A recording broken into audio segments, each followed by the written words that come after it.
This means more, why some fans booed Alexander-Arnold.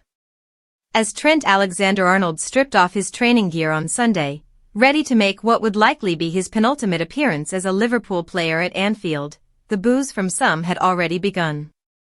After more than 2 decades with the club he grew up supporting, Alexander-Arnold, now 26, faced the wrath of a percentage of their fans.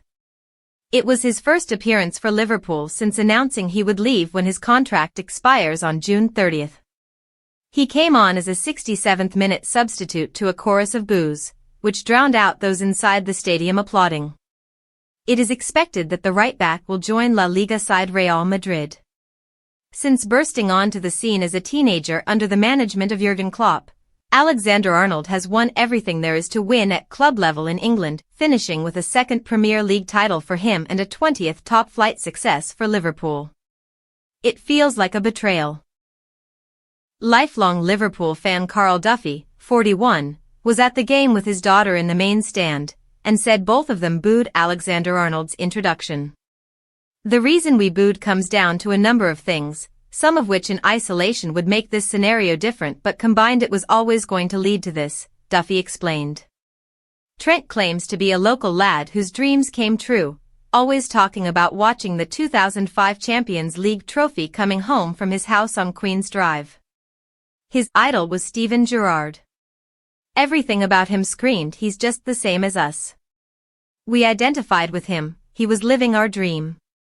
To us it gets no bigger than Liverpool being on top and being part of that. In our minds nothing is bigger than Liverpool, that's how it is here.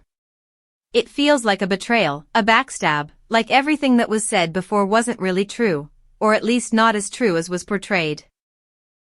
Duffy isn't worried about the whole Alexander-Arnold's exit leaves in the squad but said the emotional aspect was tough to accept. We've lost big players before like Michael Owen, to Real Madrid in 2004, the next year we won the Champions League, so history tells us not to cry about losing a player, Duffy said. It's the hurt and emotion behind it that's the killer, not the loss of a right-back. I think if Alexander-Arnold had anything about him, he'd have signed a new deal with a clause for Real Madrid set at say £40 million and said, I'm not going to screw Liverpool out of money. If Madrid want me that much they will pay the fee. Richard Davis, is 50, was at the game against Arsenal and also condoned the booing from some supporters. Alexander-Arnold is widely known as a local lad that is a Liverpool fan, he said. I, and most fans, can't even begin to imagine how amazing it would be to be in his place, so where's the respect to his club? If you genuinely love the club, and care, why would you run your contract down for the last year or so? To make sure that the club gets absolutely nothing to replace you after they have invested for the last 20 years in turning you into the superstar that you've become? No one begrudges any Liverpool player wanting to change their lives and go elsewhere if they want to, but go the right way. Go with respect and some class. Be honest and straight with the club, and don't play this won't I game that he's been playing with them. I am a fan, and this does mean more. Alexander-Arnold would have been a legend of the club had he stayed.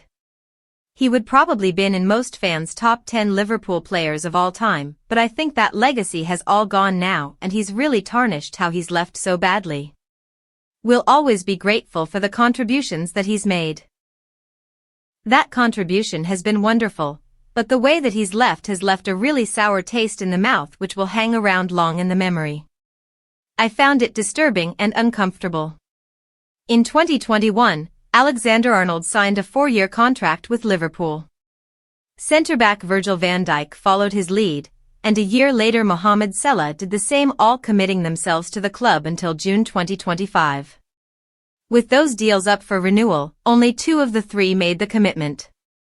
In his newsletter for BBC Sport, former Scotland winger Pat Nevin said he can understand both sides. On the positive side, he has served the club brilliantly and may even have given them the best years of his career. On the negative, the club will not get a penny for a player worth north of £70 million. He may say he is looking for new challenges, but fans will say you could have looked for new challenges without running down his contract and costing the club that money. Others will believe that it is all about the filthy lucre. Liverpool would have offered him a fine contract, but only a fraction of what he can now rake in as a free agent. I understand why Trent has done this. I understand why some fans are furious. I get that others are thankful for his time, effort, and indeed regular brilliance. Former Arsenal and England winger Theo Walcott told the Monday Night Club that fans need to be wary of player well-being. The underlying question is Trent okay? We normalize this, and we don't really know the aftermath of what it will do. We talk about mental health and players holding things in and not communicating with each other. His teammate, Andy Robertson, has come out and protected him in the right way, which he should, but this would have damaged him in some way at some point. I was a Liverpool fan growing up and I couldn't imagine booing any player regardless of their situation. I understand why he is moving. He had achieved everything he can at the club apart from being captain. There is no loyalty in football, there really isn't, and being part of that, on Sunday, I found it disturbing and really uncomfortable.